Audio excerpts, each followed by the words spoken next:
All right, greetings everybody, and welcome to week number 7. That is right, week number 7, 527 of your 7314 class, which is your reference class. As always, I'm your professor, Dr. J.S.K. Austin, and what we are going to be doing this evening is a quick state of the course update, and then I am going to be contextualizing your Wikipedia edit assignment, which is due in about 2 weeks on March the 16th. So let's go ahead and get into it. We are going to start again with that state of the course update. Let's get into it. Let's get ready.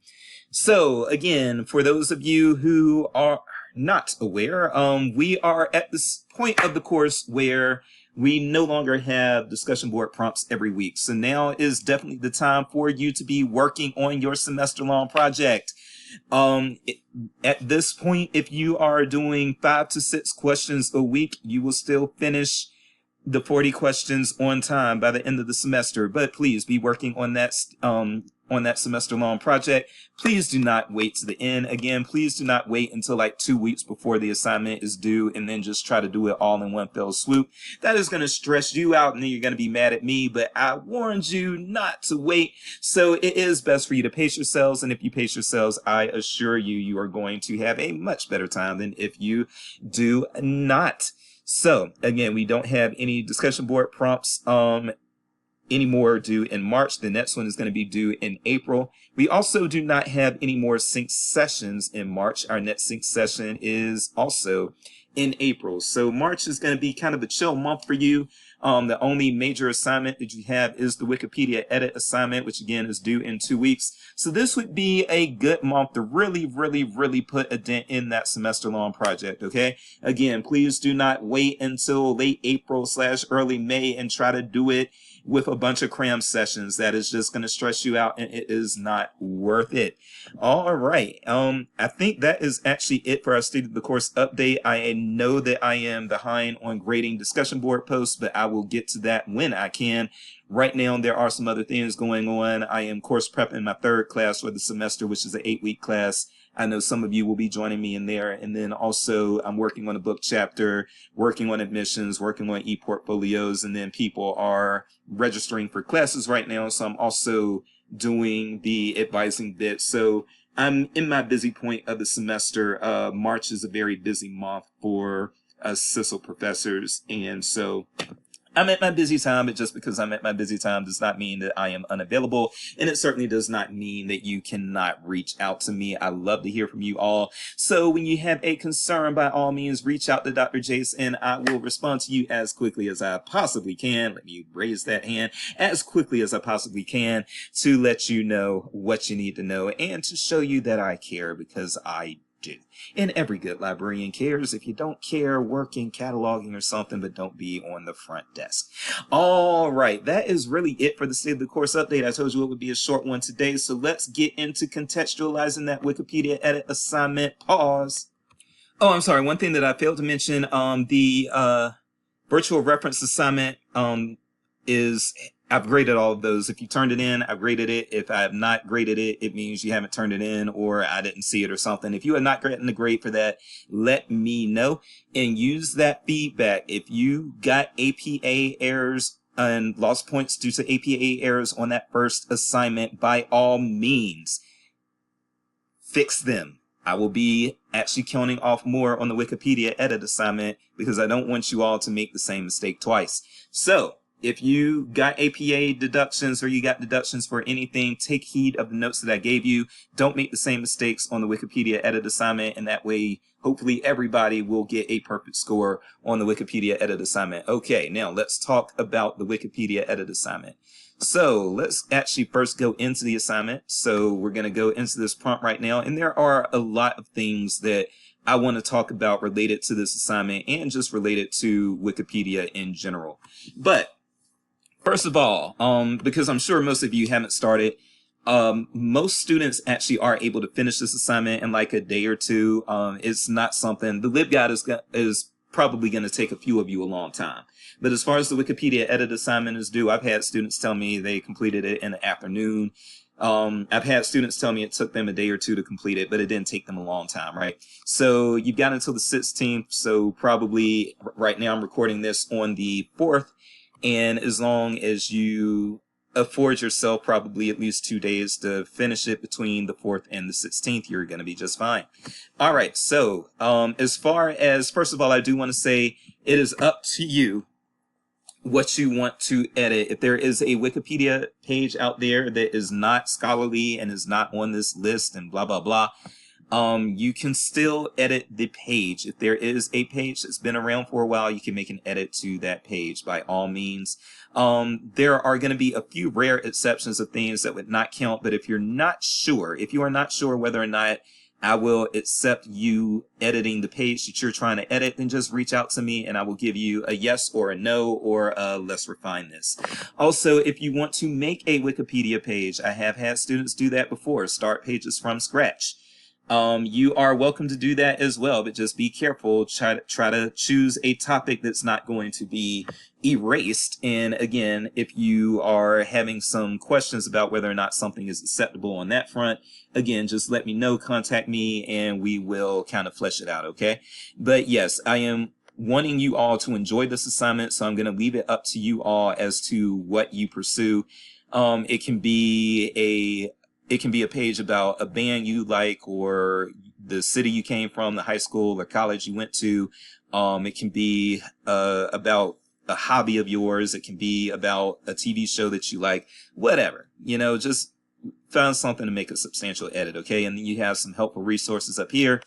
Your edit should be at least one major edit with at least one real reference. Please have your references be something that is from a reliable source. A reliable source does not necessarily mean a scholarly source. For instance, if you do your high school as your Wikipedia edit and you just copy information over and cite information from your high school's website, that is totally fine. Your high school's website is not scholarly, but that is totally fine for you to do, okay? The information that you add should not be trivial. So yes, make it a substantial edit. It doesn't have to be a long edit. I do get students asking me questions of, well, does it have to be like a paragraph long? Does it have to be 2-3 paragraphs long? Do I have to add a whole section? There are times when a 1-sentence edit is still a big deal. Now, I hope that won't be the case for a lot of you, but still, there are times when just adding a sentence can be a big deal. And I have had students actually pass this assignment just by adding a sentence, because the sentence really changed it really changed the substance of what the student was, of what the Wikipedia page was conveying, okay? So, yeah, don't get too caught up in length, get caught up in substance. Are you making a substantial edit, all right? Now, there are some other things that I want to talk about related to Wikipedia, because I'm sure some of you are saying to yourselves, well, this is supposed to be a serious class, so why is Dr. Jace even talking about Wikipedia in this class? It is supposed to be a serious class, and Wikipedia is not a serious source. Yes, it is. Wikipedia is actually a serious source in context. There are times when you are going to want to actually make use of Wikipedia, and there are going to be times when you're going to want to avoid it, of course. But I think that for most of you, your education so far has been concentrated on avoiding Wikipedia. And I'm going to tell you why you are going to avoid Wikipedia for things that are scholarly, but why Wikipedia is still useful when you are a librarian. So when you're a reference librarian, and I had my first job working a public services desk in 2008. So a long, long time ago. We're talking about almost 20 years ago. Yes, Dr. Jace is no spring chicken, but it is okay. I'm still up and at 'em and going and giving it my all, okay?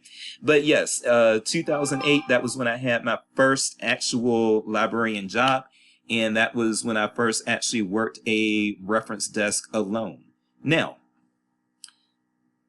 the thing about that is, by 2008, of course, the internet was a thing. It was a thing that everybody was using. It was a thing that most people had access to, yada, yada, yada.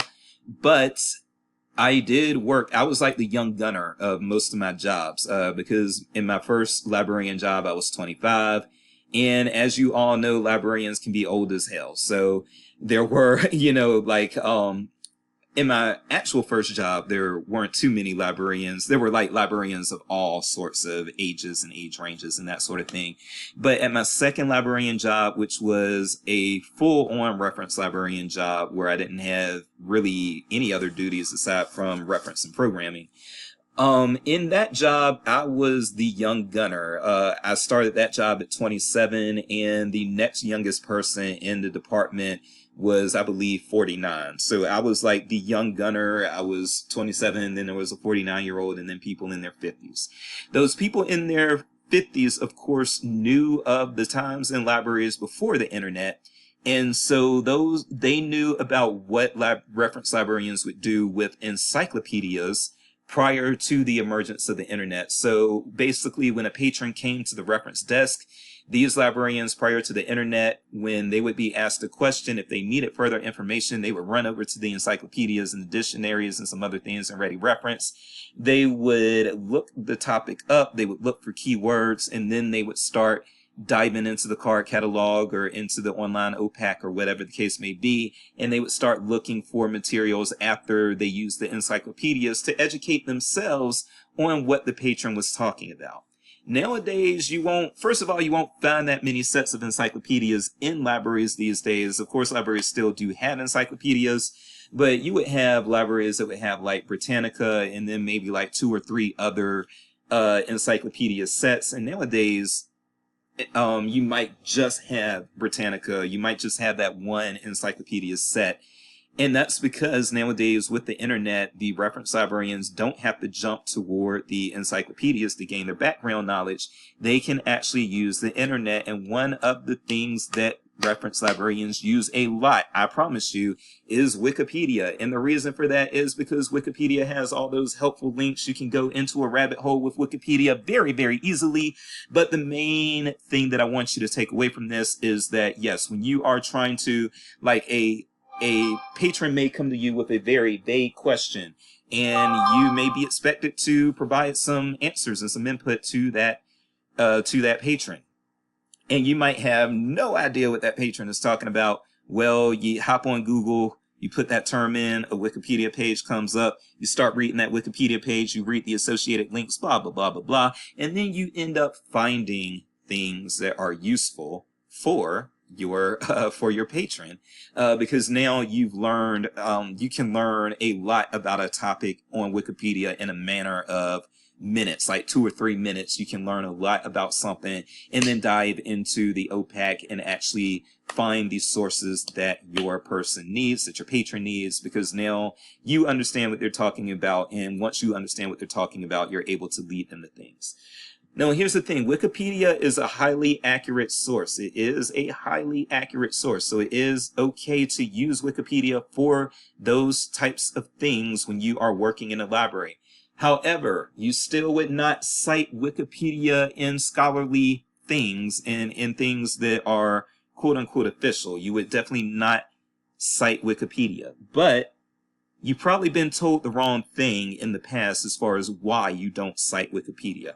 Wikipedia's issue is not accuracy. Again, I'm going to say it again. Wikipedia's issue is not accuracy, but it really does still have 2 major issues. And those 2 issues are authority and stability. Again, those issues with Wikipedia and why you would not cite Wikipedia in formal writing are stability and authority issues. What do I mean by those things? Well, I'm glad you asked, or even if you didn't ask, if you're watching this video, you might want to know. By the way, I hope you sped this video up. If you haven't, go ahead and hit that speed button now. This one's probably going to be a longer one. The Wikipedia contextualization check-in video is always like one of my 40 to 50 minute videos. So strap in, but speed it up. All right. Now, so when I talk about stability and authority, what do I mean? Well, let's first start out with authority. When we are writing things, when we are doing scholarly writing, scholarly research, or even when we're just doing formal writing and we're citing sources and that sort of thing, what we want are sources to where we know who the authors and editors are, or we can find that information out. So I'm a former newspaper reporter myself, and pretty much everything that I wrote would have a byline on it by Jason Austin. Sometimes they would just have from staff reports, but for the most part, it was a byline by Jason Austin. And the reason for the byline wasn't just to give me credit, right? It wasn't just to say, hey, Jason Austin did this, so Jason Austin did a thing. No, it was also about accountability. So when I wrote something, if what I wrote was biased when it shouldn't have been, I could be held accountable for that, and somebody could look and say, hey, this article is really, really biased. Who wrote this? Jason Austin? Okay, what's the deal with Jason Austin? Why did he write such a biased article? Is he a liberal? Is that why he wrote that biased article? Is he pro this candidate or pro that candidate? Is that why his article seems a little biased toward the other candidate? Yada, yada, yada. And so with that said, when you have authority or authorship, what it does is it allows you to explore the possible motivations of the writer who is writing the thing. Now, this definitely comes into play when you are talking about op-eds and that sort of thing, opinion pieces. And there are names that if you see those names, then you know for sure that you are dealing with somebody who is slanted in one way or the other. So let's say that you are writing something and you see that the one of the sources that you have pulled to actually cite for what you're writing was written by Rachel Maddow. Okay, Rachel Maddow is no secret; she's left-leaning. Okay, so if she writes something, it is, especially if it's an opinion piece, it is definitely going to be left-leaning. But I would say if you found an objective piece by Rachel Maddow, it still might have leftist bias in it. But the same thing can happen on the right, of course. If you find something that was written by Tucker Carlson or something that was written by Ben Shapiro, okay, those are right-wingers. And if you find something written by Ben Shapiro that's an op-ed, you can guarantee that it is going to be slanted to convince you of a right-wing thing. But even if you find a quote-unquote objective piece from Ben Shapiro, I guarantee you it probably still is written in such a way that there might be some subconscious bias that slants it a little bit to the right, okay? But it is good to have authorship authority and to know who the author is and who the editors are on something, because again, that allows you to actually examine their biases and it allows you to examine their motivations. Unless we are talking about Wikipedia, and in Wikipedia, yes, you can figure out, if you try, you can go to the top pages and you can find out the usernames of the people who are writing content in these articles and editing the content in these articles and so forth and so on. However, what you need to be aware of is that it's really hard to figure that stuff out in Wikipedia articles, because Wikipedia articles do not have a byline. So you can't just go to a Wikipedia article and say, oh, this edit was done by Dr. Jace, so I know it's going to have some sort of Dr. Jace flair to it. You're not going to have that with Wikipedia, okay? With Wikipedia, it is hard, and I do mean hard to determine who did what. You really have to put the effort into it, and even then, sometimes there are anonymous edits, okay? So that is one of Wikipedia's problems. You cannot really delve into the bias of Wikipedia because you don't know who is writing this stuff. And I know that there are Wikipedia articles that will have like the banner on top saying this article is biased or it's written in a biased way. It's written as an advertisement, whatever. However, not all articles that are slanted in Wikipedia have gotten around to having somebody put that information on them. Okay, so that is one of the reasons why you would not cite Wikipedia in serious writing, is because, again, you cannot explore the bias of the writer. So you do want to know who's writing this stuff, and then if you know who's writing this stuff, then you can go back and determine whether or not that person what their motivations might be. Now, the second thing is stability. When I talk about stability, what I mean is whether or not the source stays the same, if it's a stable source. Things that I wrote when I was a newspaper reporter, I wrote my first newspaper reporter article while I was still in college during an internship, and that was back in 2002. The article that I wrote in the Henderson Daily Dispatch in Henderson, North Carolina in 2002 still says the same thing 23 years later. It still says the same thing, okay? So that article is stable. No matter what, that article is always going to say the same thing. Even if somebody burns the copy of the article is just going to be gone if they burn it. But if there is a digitized copy of it, that digitized copy should never be altered. It should always, unless somebody has nefarious intentions, that digitized copy of that article will always say the same thing, unless somebody who has malicious intent actually alters my article, which would actually be illegal, by the way. All right, so you have that going, okay?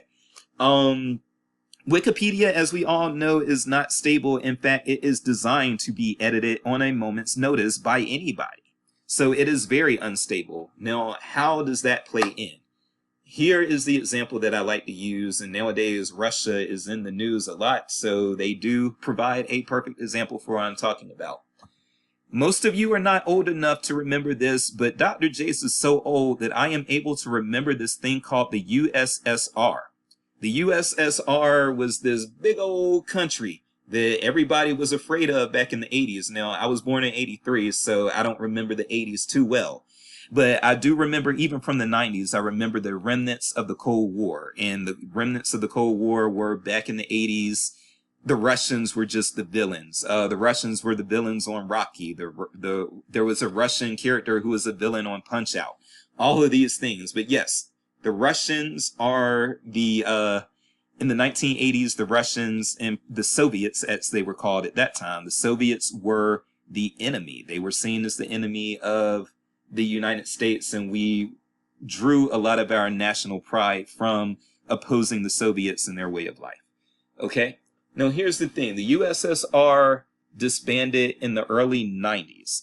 So let's say that the internet existed in the 1980s. And let's say that in the 1980s, Wikipedia existed, and there was a Wikipedia page for the USSR. And that Wikipedia page in the 1980s says the USSR is. Okay? That's accurate, because in the 1980s, the USSR exists. So if you have something that says the USSR is, then that is accurate, because the USSR still exists at that time. However, if you pulled up a Wikipedia page for the USSR today, it would say the USSR was. It would not say the USSR is, it would say the USSR was. Somebody will have edited that page to reflect that the USSR no longer exists, right? So accuracy would actually not be an issue in either of those cases, because something that was, if you're looking at a Wikipedia page in 1985 about the USSR and it describes the USSR as is, then yes, the Wikipedia page is accurate. And if you're looking at that same Wikipedia page in 2008 and it says the USSR was, that is also true. The USSR was at that point. It is accurate. So when you're viewing that page, it is accurate both times. The accuracy is not the problem. Stability, however, is the problem, because, again, in this fantasy universe that I've created, the Wikipedia page existing in the 1980s, it will say something different from what it says now in 2025. So it's not like my newspaper article, which, even if the contents of that article become outdated, and that article is outdated and the stuff that's in it is no longer accurate as of 2025, it was still accurate in 2002, okay? And so that source is stable. It says the exact same thing in 2002 that it says in 2025, okay? But your Wikipedia page is not going to say the same thing in 2025. Most Wikipedia pages are not going to say the same thing in 2025 that they said in 2010, just 15 years ago, okay? They're going to say something totally different, and that's not the type of thing that you are going to cite in serious formal writing or in scholarly writing. You do not want to cite an unstable source, because the people who are going back behind those citations need to be able to pull up and access something and have it say the exact same thing that the researcher who cited it saw when they cited it, okay? It is no good for researchers to come across sources that will say something entirely different from one day to the next. That does not work. It doesn't allow these researchers to get an accurate historical depiction of what's going on with the things that have been cited or the things that are being written about or discussed in this cited work. All right. So yes, when you look at it that way, that does mean that the Wikipedia pages are unstable, and because they're unstable, they are unreliable for citation in serious work. So that's why you will not cite Wikipedia in scholarly or serious work unless you're, except in rare situations, it's such as if you are actually doing scholarly work on Wikipedia, then you might cite Wikipedia. But those are the few rare exceptions to the rule, okay? But for the most part, you will not cite Wikipedia. But the reason you will not cite Wikipedia is not due, again, to accuracy. It's due to stability, and it is due to authority. So when you are on the reference desk and you are pulling up stuff on Wikipedia, don't worry about it being inaccurate. It is actually probably accurate. Wikipedia is just as accurate as Encyclopedia Britannica. Okay? But you do have to worry about those other things. But again, that's why you would lead your patrons to not cite Wikipedia as a source. Okay? They're not going to cite Wikipedia as a source, but you can still use Wikipedia to guide them to sources that they actually can cite. All right, so there's some other things that I want to talk about really quickly here. Give me one moment, pause. All right, so now there are, and I'm going to include these links in the announcement, so don't worry about that. There are some things that I want to just kind of talk about to further contextualize the Wikipedia edit assignment, to help you further understand exactly why you are doing this assignment. One of the things that I want you all to be aware of is Wikipedia edit-a-thons, which are something that a lot of librarians actually participate in. And it is kind of a social justice thing to participate in these Wikipedia edit-a-thons, because what you're doing is you are making sure that that high quality information is accessible to the public. So what is a Wikipedia edit-a-thon? I'm glad you asked. So I'm actually going to pull up an example of an upcoming Wikipedia edit-a-thon. So RIT, they're going to have a Wikipedia edit-a-thon later this month on March the 25th from 10 a.m. to 2 p.m. their time. This is going to be free and open to the public. And this edit-a-thon is going to be focused, I believe, on gender issues. And I think that's why it says people of all gender identities and expressions are welcome to participate. And basically what these people are going to do, actually it's down here, the goal of this year's event is to boost the inclusion of traditionally underrepresented communities taking part in writing or editing Wikipedia articles about notable women, LGBTQIA plus folks in communities, and other such related topics. So here's what this is getting at, folks. Basically, Wikipedia does end up being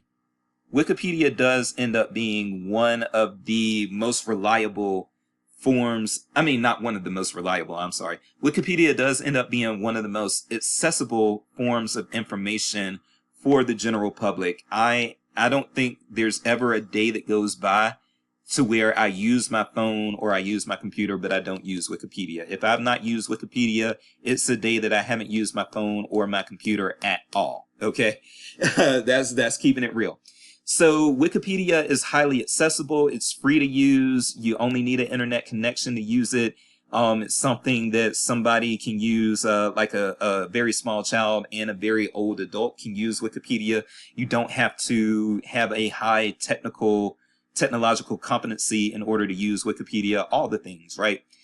So what a lot of people have done with these Wikipedia edit-a-thons, and basically Wikipedia edit-a-thons are where librarians and then also experts in fields or experts related to topics, they come in and they just start editing Wikipedia. They set aside a formal time. In this case, as you saw, a date and time. They set aside a formal time to where they are going to go in and they are going to edit that resource. They are going to find things to edit, things that are outdated or things that need to be enhanced within Wikipedia that is related to their area of expertise, and they go in and they edit and they make Wikipedia better. And this is a social justice initiative, because what you are doing when you do this sort of thing is you are providing the public with high quality information and you are making it more accessible to them than it would have been otherwise. Okay? And that's what we need to be doing, because we want to make sure that the public is not I'm gonna just keep it real. A lot of people, even a lot of college educated people, are susceptible to low quality information. On the internet, there's a lot of information. There's a lot of stuff that it will come at you at any given time. But if you don't have the faculties to actually review that information and interrogate what is in front of you and determine whether or not that information is of high quality or low quality, if it's true or false. If you don't have the faculties to actually vet your information, then you are going to be susceptible to low quality information that will mislead you. And so the Wikipedia edit, the big thing that they are trying to do is make sure that the high quality information is in the most accessible and most readily used source, which is Wikipedia. Okay. And so you will see these Wikipedia editathons, and it doesn't always have to be related to, because I am about to show you all another example of where it was a gender issue, as to why somebody was getting involved in Wikipedia edits, but it doesn't have to be solely for that. I've seen, for instance, where there were like medical Wikipedia editathons, and so you would have doctors and nurses and researchers in public health and those sorts of things. They would set aside time to say, okay, we are going to go in and we're going to enhance Wikipedia articles about diseases and about medications and so forth and so on. And we are going to put that high quality information in Wikipedia so that the layperson, and we're going to do it for free, so that the layperson who Wikipedia is their only means to get information without going to the library, they're able to get on Wikipedia and find that high quality information, and they will not be deceived or fooled by what they are looking at. Okay. So that is the benefit of the Wikipedia editathon, and you can do, frankly, I just wish that people would start doing Wikipedia editathons for a number of different topics, not just medical, not just race, gender identity, and sexual identity and those sorts of things, sexual preference and those sorts of things. But I mean, I really feel that there's room to start doing Wikipedia editathons just for less serious topics, even just a community. Maybe Kansas City, Missouri could one day host a Wikipedia editathon, and people who have knowledge about the history and the culture and the things of Kansas City, they could go in and they could start creating pages and editing pages related to Kansas City so that there's high quality information about Kansas City out there, right? Those are the things that I wish we would see more of in our society. And I do think that as more people become conscious of just how needed this type of thing is, then you will see more people doing that sort of thing. Okay. But I want to show you a few other things here. So, okay, you're seeing that. I do want to show you this. This is another example of somebody who took on a social justice initiative by editing Wikipedia. So when it comes to like first of all, you'll find a lot of librarians who refer to themselves as activists. And I'm just going to tell you right now, especially as a black man, that is really stupid to call yourself an activist when you are paid by the government. It's the dumbest thing ever. There's no such thing as establishment activism. So in your role as a librarian, you are not doing activism because you are actually accountable to the government. You're accountable to the establishment. That's not what activism is. No, advocacy can be that. And there's a difference between activism and advocacy. And I talk about that in the intellectual freedom class.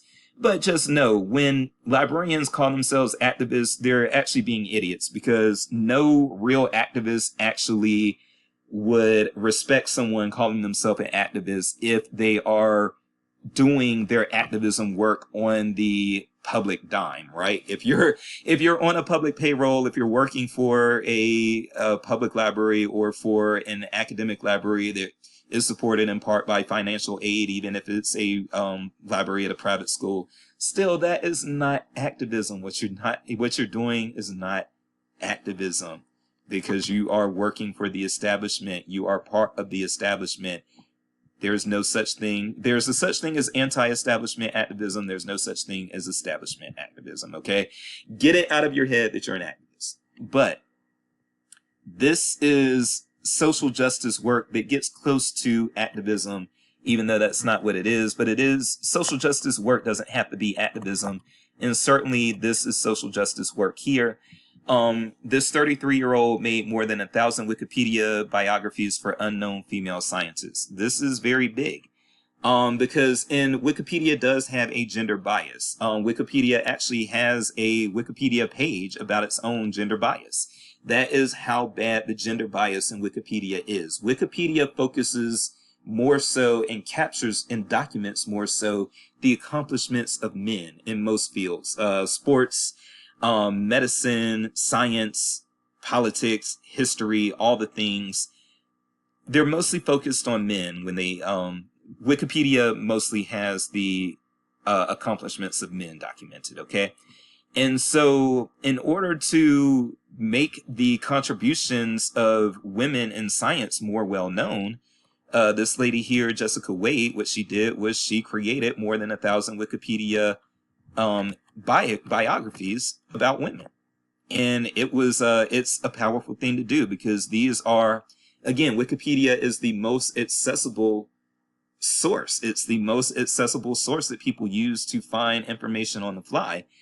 But people who are looking for information about women scientists, they're not going to be able to find that on Wikipedia, or at least they previously weren't going to be able to find it. But thankfully, there was a woman who stepped up and decided that this work needed to be done. And so this woman, she created 1,000, at least 1,000. This article is a few years old. It's from 2022. So who knows? She might be at 2,000 biographies by now. But again, these are stories that needed to be told, and it was hard to find these stories. And now it's easy to find them because they're on Wikipedia.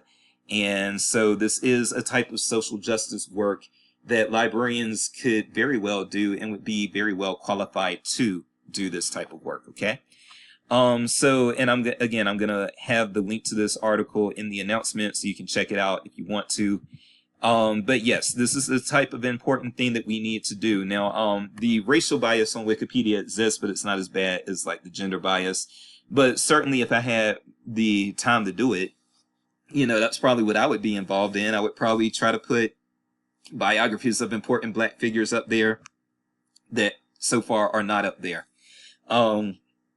That's probably something that I would be interested in doing. So wherever your interests lie, if you see underrepresentation in an area on Wikipedia, it is within your power to address it. You don't have to wait for somebody else to address it. This isn't like there are things that are real activism to where I don't advise librarians to get involved with that stuff at all. And librarians tend to want to overstep the bounds and try to attempt activism when they don't know what they're doing. And then they wonder, oh man, I just got in trouble at my job, or oh man, I just caused problems for my boss or something. And they don't realize that the reason you caused problems is because you tried to put on an activist hat when you're not an activist. Don't do that. Just don't do it. If you are not an activist, know your role. There's a difference again between being an activist and an advocate. Be the advocate when you are a librarian.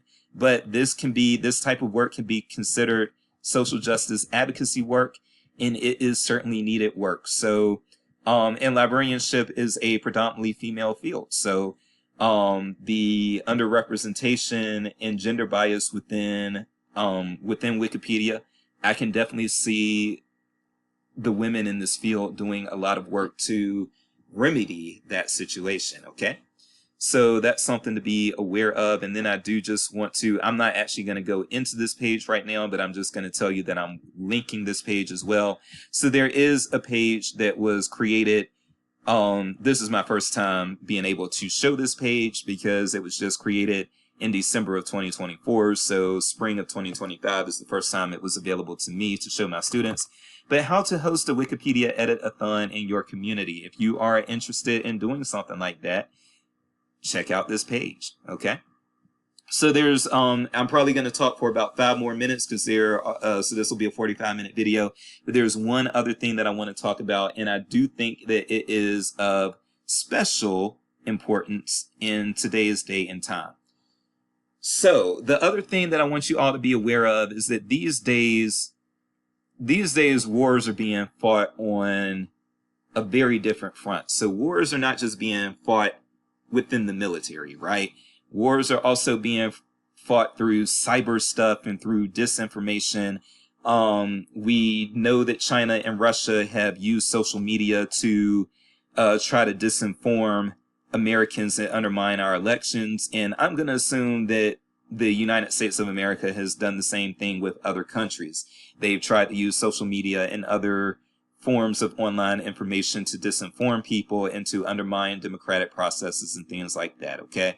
That's just the name of the game. That's one of the ways that wars are going to be fought from here on out, all right? Why am I saying this?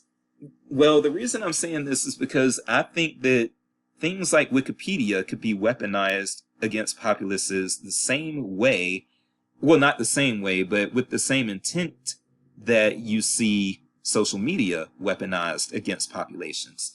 So let me tell you why I think that this is possible, okay? Check this out. Meet the man who has made more than 4.4 million Wikipedia edit assignments. Meet the man who did it. This man's name is Stephen Pruitt. Here is Stephen Pruitt. Stephen Pruitt also even has a Wikipedia page about him. And here's the thing. Who's Stephen Pruitt? Had you heard of Stephen Pruitt before you watched this video?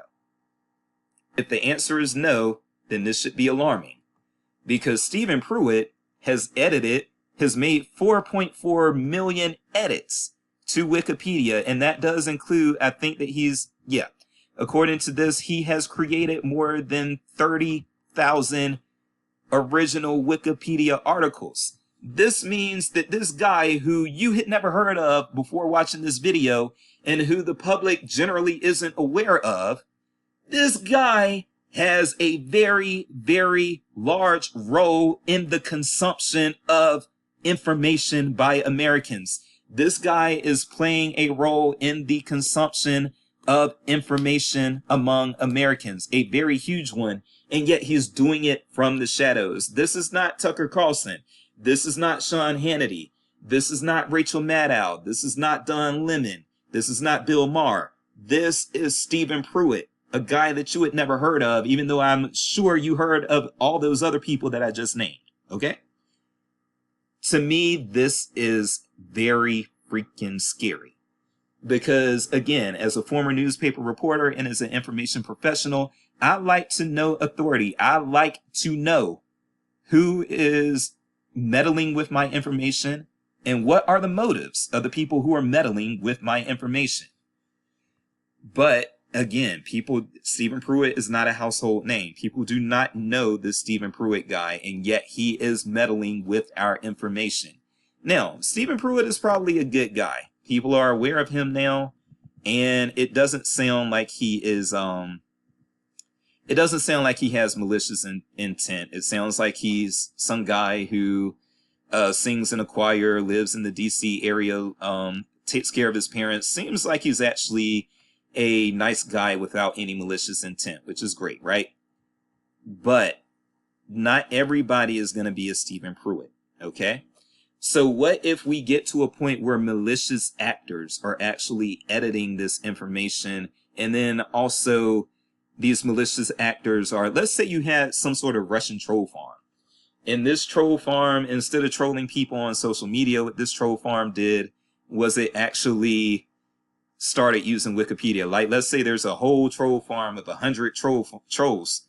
And everybody in this troll farm, they're not worried about social media. What they're doing is they are going on Wikipedia and putting bad information into Wikipedia articles that Americans are likely to rely on, and then taking good information out of those articles. And then let's say that it's 100 of them.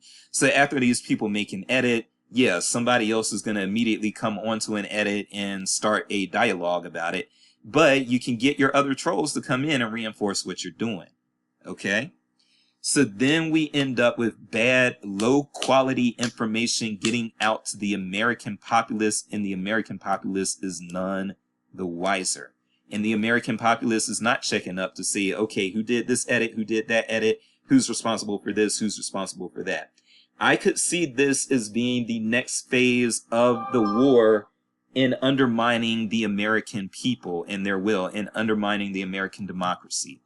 They're already doing it on social media, but the next battlefront could be Wikipedia and meddling with wikis and with information on wikis in order to confuse the American populace. And when a democracy is flooded with bad information, the next thing that democracy is going to be flooded with is bad results, bad elections, and chaos. And this is how you can undermine a democracy. And I'm very much a believer that Vladimir Putin, a former KGB guy, you know what I'm saying? So this is somebody who probably loved the USSR, probably had a lot of national pride for the USSR, and is probably very hurt that the USSR no longer exists, and probably would love to see the United States of America become 2 countries or 50 countries or whatever the case may be, right? So we have to be alert to the fact that foreign actors could potentially, or even domestic bad actors, could be using Wikipedia as a way to get bad information out there to people, okay? And that's something that's very scary to me. Now, another thing that I'm going to mention very quickly, and I do need to be careful about how I say this, but another thing that I want you all, this is just a life lesson that you're going to get from Dr. Jace, because there was a point where Dr. Jace made librarianship his entire life. Like, I was in libraries, I was after work, I would go home and do more library work after work. And I would always be writing something. I would always be researching something. I would always be editing a newsletter or serving on a library committee. I used to make librarianship my entire life. And there are a lot of librarians who do that. Okay. And it's not healthy. It is not healthy. I've had librarians even tell me that all of their friends are librarians, which to me is cult level. It's almost cultish behavior, right? You should not be in a profession where every one of your friends is somebody else in that profession. And I never see that from other professions. I know cops, even though cops can be kind of, like a fraternity and thin blue line and all that stuff. None of the cops that I know, and I know plenty, none of the cops that I know have only cop friends. None of the teachers I know have only teacher friends. None of the business people I know have only business people friends. None of the lawyers I know have only lawyer friends, etc., etc. But you will see so many librarians who only have librarian friends and are proud of it, and will tell you they go to conferences to see their friends, which again is, in my opinion, cult level stuff, okay? Don't let that be you. Now, when you see people like Stephen Pruitt, and I'm just going to call it out, and this isn't going to be the nicest thing for me, and some of you are not going to like this, but again, I'm just going to call it out. You all need to take care of yourselves, and you need to have balance. You need to have a life outside of this profession, and there are too many librarians who don't. Again, there are too many librarians who just make the profession their entire life, and I was one of them up until only a few years ago, okay? And then I had to pry myself away. In order to keep my sanity, I had to pry myself away from spending too much time with librarians, because librarians were driving me nuts and really affecting my mental health, okay? But here's the thing, when you'll see this, when you go to conferences, you're going to see this, and it's possibly mean for me to say, but I'm just going to put it out there. You're going to see librarians who just do not have good forms of self-care. You'll see librarians who you can tell that they don't take care of themselves. You can tell that they don't. For one thing, everybody should exercise. I'm sorry. Everybody should exercise. That doesn't mean you should run a mile every day. That's not what I'm saying. But like, I do martial arts. I'm not saying you have to do that. Martial arts is very high intensity exercise. It does keep me in shape. But not everybody has the time or the ability to do martial arts, or the funding or whatever. But you need to be doing something to get your mind and body in sync. Even if that's stretching, meditating. I consider meditation a form of exercise. Even if you're just stretching, even if you are just meditating, even if you are just taking a 5-minute walk at lunchtime, do something. Do something. Because what you're going to see when you go to these conferences, you're going to see people who wrap themselves so deep into librarianship that they are not even taking care of themselves. They are walking around, not everybody who's overweight is overweight due to a lack of exercise. I know that, and so I want to be careful about that. But you will see people who are overweight and out of shape and have the ability to exercise and just don't. You will see people who don't cook for themselves because they're doing all this library stuff. So they're at home, even after they worked an 8-hour day in the library, they come home and they're writing library stuff and they're talking to their library friends on social media, and they just came back from a conference together 2 weeks ago, but they're already talking about how they miss each other on Facebook. And I can't wait to the next conference next year so I can see you again, but we're going to keep in touch with each other on Facebook every day in the meantime. And they just get obsessive. It's almost like Scientology, how some of these librarians act among and with other librarians. And I don't want that to be you, because here's what I'm going to tell you. This field is never going to love you as much as you love it. And I had to find that out the hard way. I'm not going to go into details, but I'm just going to tell you, I had to get my ass kicked a few times within this field before I finally fell down and realized, hey, the people in this field are not who they say they are. They're not as serious about what they are doing as they claim they are. And they are not the change agents that they think they are. And that's why so many of them call themselves activists, is because they want to see themselves as change agents. But they're not. They're just not a lot of times. They are government employees doing their government employee job. That is what a lot of these librarians are. But they obsess about librarianship to an unhealthy extent, and it bleeds into their physical and mental well-being. And that's what I do not want for you all. As you get into librarianship, there are going to be a lot of people asking you to do stuff, because there is always labor that needs to be done in libraries. Don't think that you're going to have a hard time getting on committees. Somebody will put you on a committee if you want to be one. Don't think that you're going to have a hard time getting opportunities to publish and present. There are plenty of publishing and presenting opportunities within libraries, to the point where even I have an article out for peer review that has been out for peer review since October the 16th, and it was only supposed to be out for peer review for 30 days.